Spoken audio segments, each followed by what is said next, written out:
Thank you, dear viewers. In this video I will show you what the final boss fight with the Inquisitor is like. You can also see that if you have highly improved your intelligence, how you can kill the Inquisitor with dialogue. You survived. After that you can watch the ending video of the game. Just to try your luck again. Have fun. To kill me more efficiently than last time. So you say. But you can't kill me in a way that hasn't been tried already. I can't wait to prove you wrong. Silence, child. The adults are talking. Look around, Envoy. Heelguard should have listened. He tried to bring order through compromise. He failed. Order is meant to be imposed by a stern, guiding hand. Her order wields sharp steel. She must set down her blade. Gladly. Why prolong the inevitable? Farewell, Envoy. There's no coming back this time. Prepare yourself for the next world. You will. Once I'm done killing you, your god of flame! We are every seed in the soil. We will always grow. Come on! Let's give him a one last time!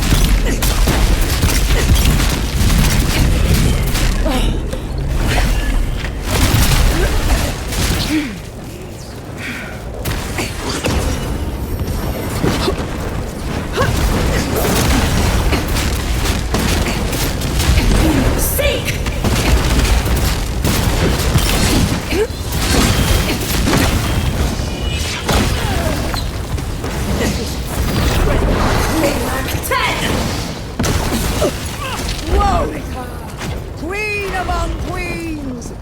Send me your aid! Whoa, the done with you. Listen, wrong! Seek!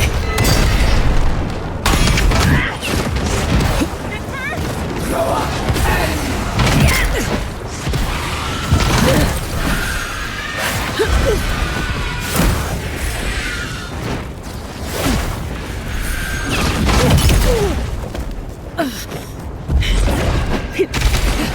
Come on! Come on!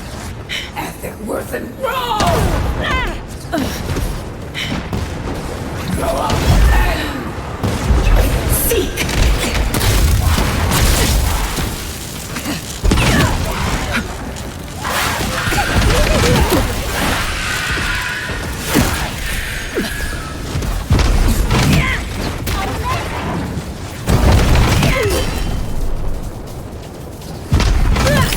worth and wrong!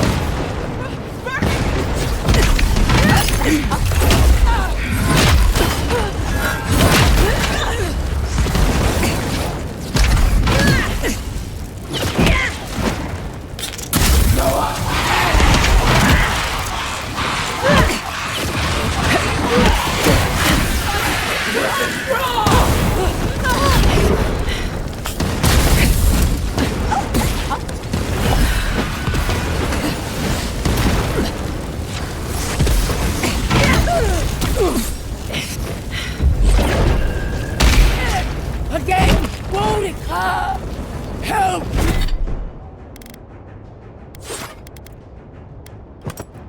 Me!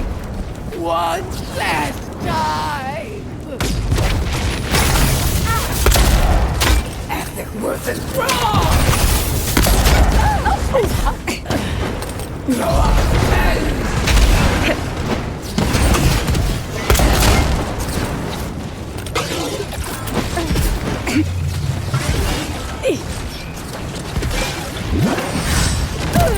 Ethic worth and wrong! What's your right? You're bleeding!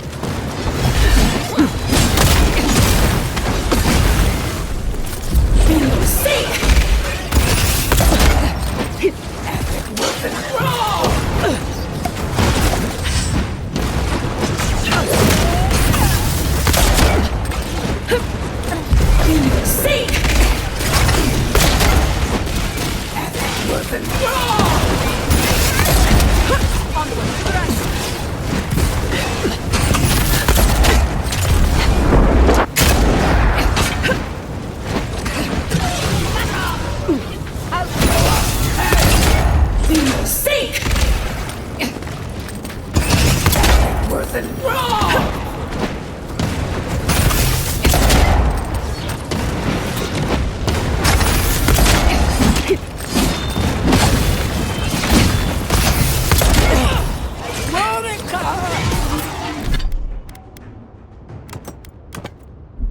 Where are you? No! Don't abandon me now! Get her now!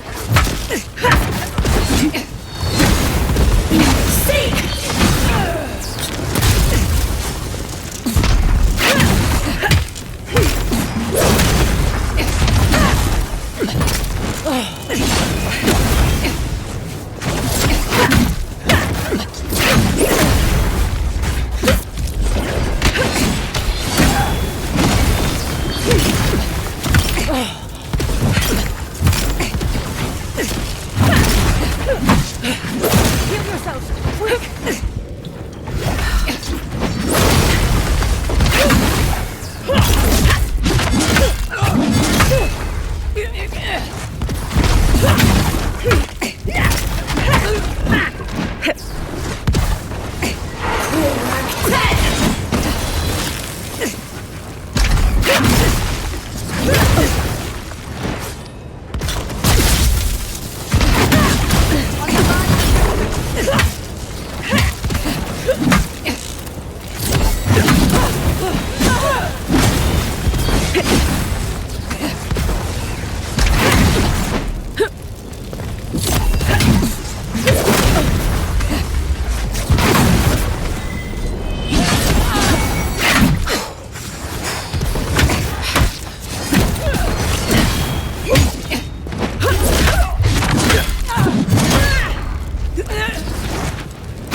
Nicely done!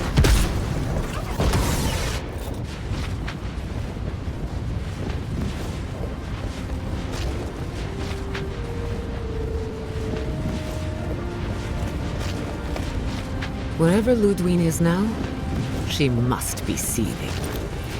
Of course, we'd be happy to kill her again, if needed. She's done. But we're not. Whatever's... So, you survived the garden. Did you come all this way just to try your luck again? To kill me more efficiently than last time? So you say. But you can't kill me in a way that hasn't been tried already. I can't wait to prove you wrong. Silence, child. The adults are talking. Look around, Envoy. Heelguard should have listened. He tried to bring order through compromise. He failed. Order is meant to be imposed by a stern, guiding hand. Her order wields sharp steel. She must set down her blade.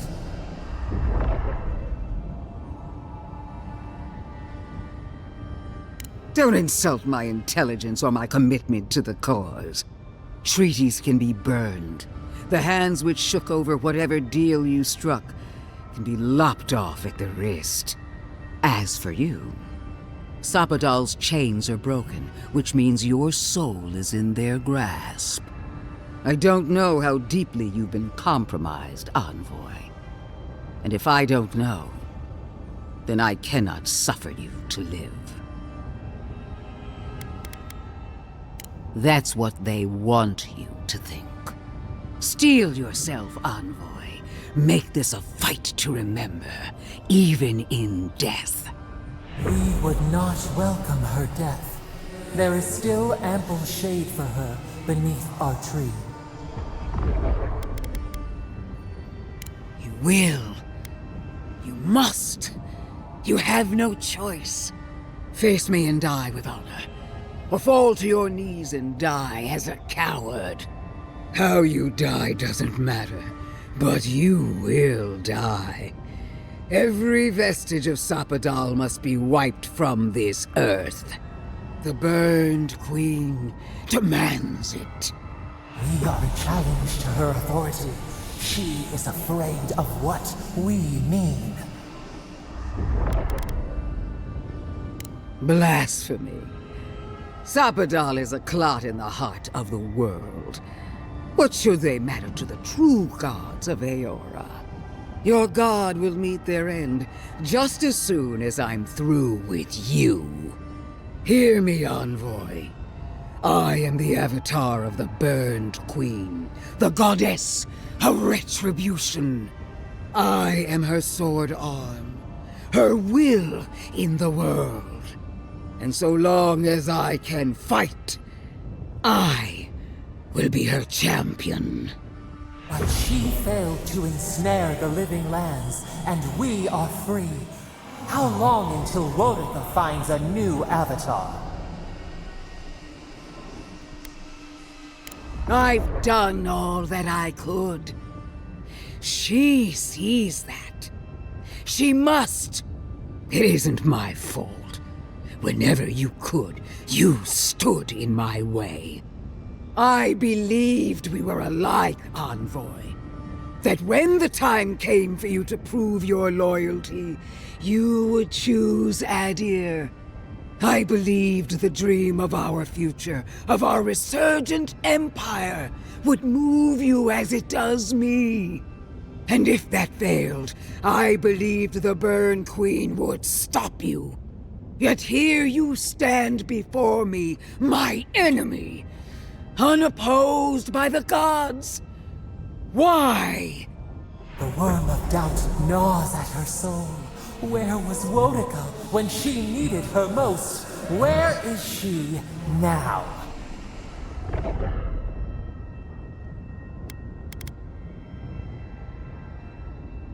No! The Burned Queen witnessed my devotion and accepted me as her champion. I don't need anything else. I can still prevail. I must.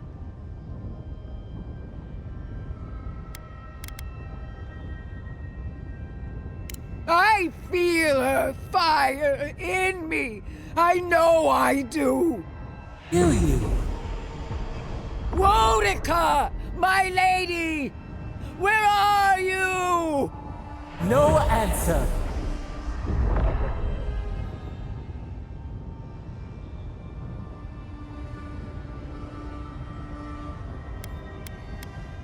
No! It's not true! Shame. Suffocating shame.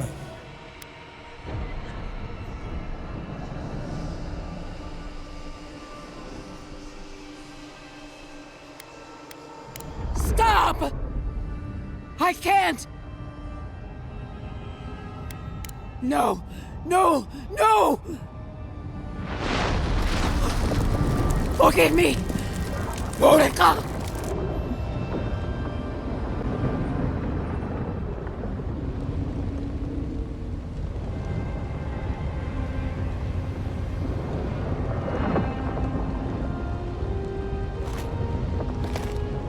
Wherever Lödwyn is now, she must be seething. Of course, we'd be happy to kill her again, if needed. She's done for. But we're not. Whatever's next, we'll face it. Together. Gods, you're all gonna make me sick. But carry on. Unraveled at last. We no longer feel her wire against our flesh. We are free always. We are free forever. Silence falls over Paradise, as though the city is holding its breath. Then you hear it, the ringing of a distant bell, the waving of banners, and cheers of victory. After a short and bloody conflict, the dust has finally begun to settle. You feel Sappadal close to your thoughts, stirring with interest.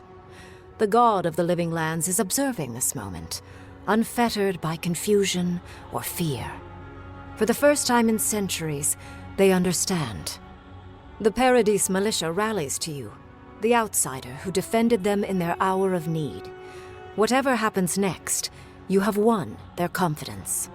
You take a moment to reflect on the calm. Not so long ago, you arrived at these shores on a simple errand, which turned out to be anything but simple. The Dream Scourge is over, and the island has been cleansed of plague. A time of healing and mourning follows. People look to you for answers about the source of the affliction. You tell them the truth, how the plague came from a power beyond mortal understanding, and how it is finally at peace. Thanks to you, the Living Lands has escaped Adiran oppression. The free settlements unite under a common banner and begin the fraught process of negotiating new traditions and values. The Empire withdraws. The frontier remains wild, but not for long. Fugitives no more. The rebels of Paradis return to their home and to other free settlements, bringing their skills and secrets wherever needed. For once, they have a future. The refugees of Emerald Stair find a cold welcome in the city of Paradis. Animancy is frowned upon, but their knowledge of agriculture is highly valued.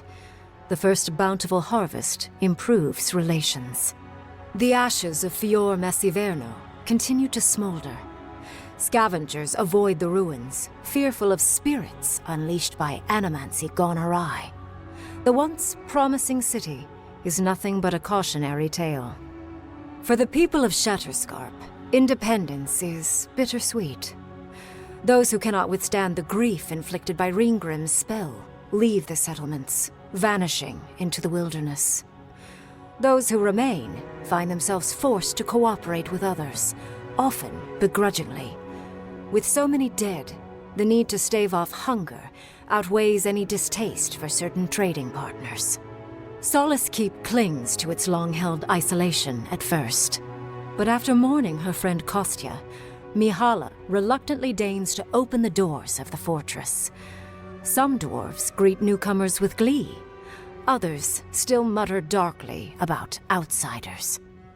Mihala flounders in her earliest negotiations with the rest of the Living Lands, but slowly learns compromise. She develops a taste for Valian sweets. As the din of battle fades and the dust settles in Paradis, Kai finds himself alone again.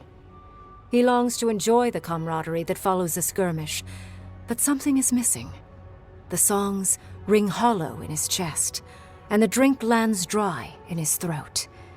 He packs what little he has and makes for the coast. He doesn't know where he will go, only that his time in the Living Lands is through. There was a lifeline here, but he never quite grasped it. He will drift. With many of his anxieties and lifelong fears addressed, Marius now feels very differently than he did when he first met the envoy. Still far more comfortable in the wilds than among people, he nonetheless finds that his worries about the unknown were merely self-protection against the traumas of his childhood. Armed with this knowledge, he finds himself more capable of living in civilization, and far less fearful of his home in Galawain's tusks.